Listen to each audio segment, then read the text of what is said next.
Hi, this is the Healing Diaries, writing about illness. My name is Nicole Miller. I will be your instructor for the next 6 weeks for this workshop.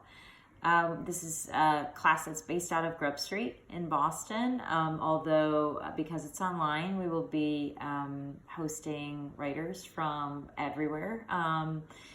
And I am myself based in Glasgow. For this late summer and autumn course. So I just wanted to first of all say welcome. Thank you for joining. I look forward to reading your writing and getting to know your interests. I just wanted to very quickly run through what is on the Wet Ink website. I don't know if you have worked on it before. This is our online platform. We have in the resources section, if you want to start there, a syllabus that will give you an overview of 6 weeks and our readings every week. The readings will consist of 4 or 5 pieces, but you can stay genre specific, so fiction, nonfiction, or poetry. If you want to mainly stick with your genre, that is fine, and do exercises related to your genre, that is fine, except for this week, where I'm going to ask everyone to read Virginia Woolf and Susan Sontag, and then Eulabis, Esme Wei-Jin Wang, and Joan Didion, because there will be a lot of discussion on those pieces, and the reading is overall kind of the more consuming part as far as where we're going to be starting. And then your writing will be featuring in exercises, in the introduction that you give to yourself, and your kind of outline of the projects and interests that you have, which I'm eager to know. That will be shared with the whole class. And then a couple prompts. These are under 500 words. And then there will be more prompts next week that will relate to sort of getting started, your opening scenes. And then in the third week, we begin a workshop on full pieces or long pieces, 2,000 to 2,500 words.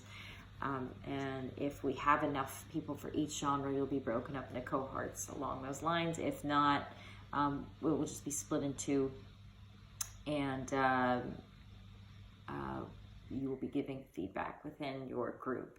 So we will figure that out as soon as we can. Just check for the announcement as far as sign up for whether you're week 3 or week 4, week 5, and week 6, but you will all have two turns with longer pieces and feedback from me, critique, as well as from your peers. And the critique guidelines also appear in the resources section on Wet Ink, so please check that out. As well, we also have the assignments, and then the readings, and additionally I will have videos and some film clips sometimes.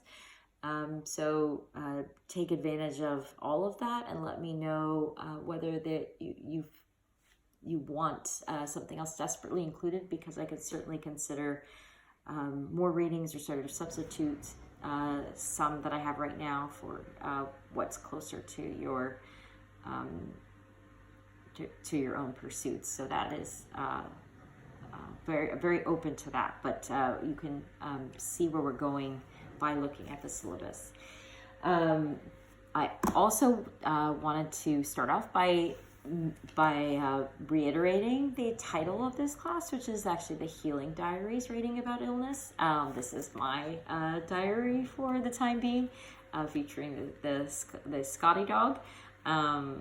And I encourage you, it's a sort of a metaphoric process. You don't have to have an actual paper diary, but somewhere, whether it's in a document, on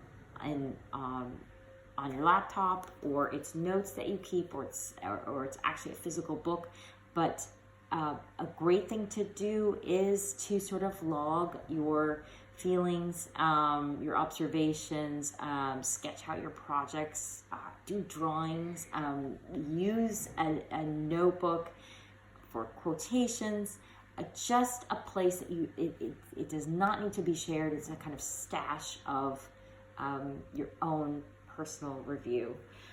This is, I think, part of the course and part of what allows your unconscious to roam into realms where it can't when you're overly structured, and trying to answer a question that I may have. So this is your free write space, and it should serve to enhance your other work. So that I do think that whole process of just letting things go, whatever they are on the page, is cathartic. And I absolutely want to implore you to try to keep in a kind of diary during this whole class and see what happens if you do.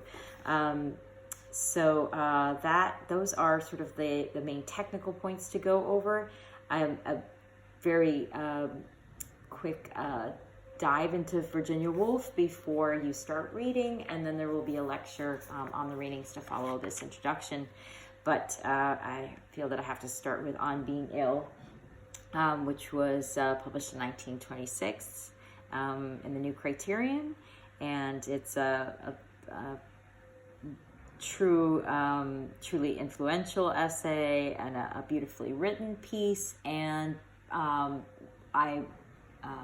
really asking all of you, whether you know it or not, to reread it again and to see if it matches up with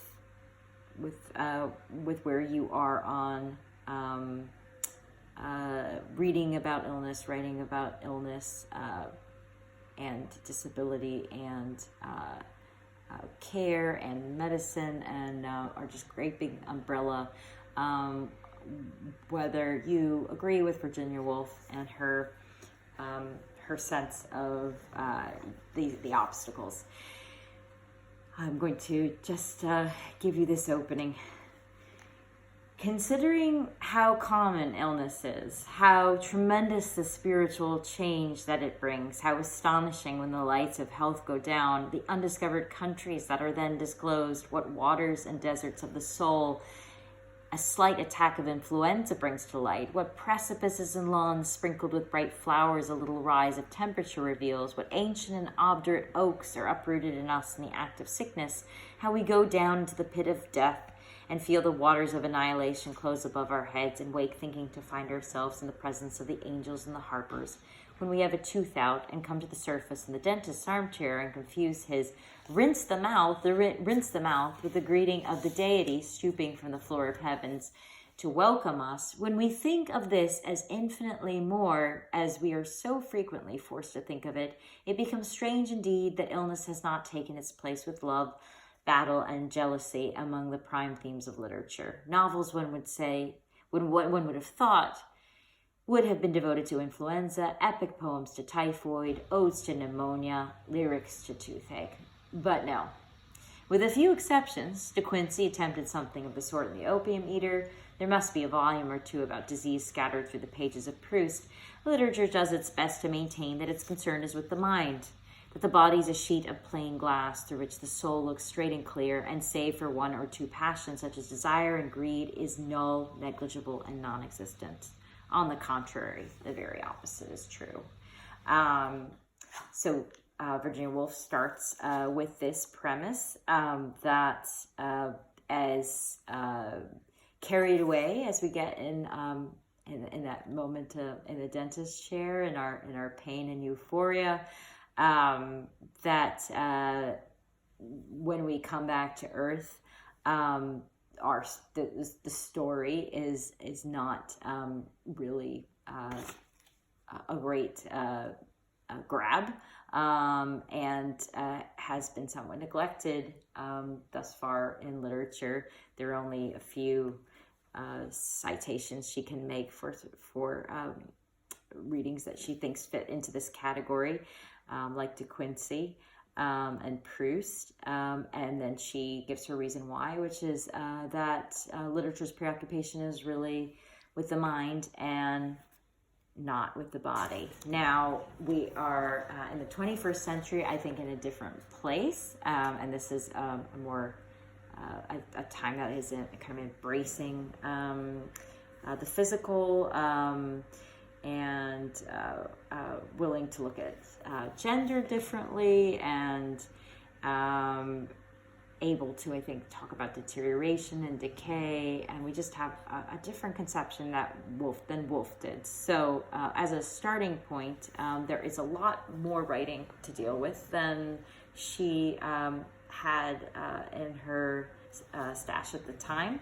And we are going to explore those texts. So from here, once you've done the reading, or if it fits, go to the lecture on our pieces for this week. Thank you.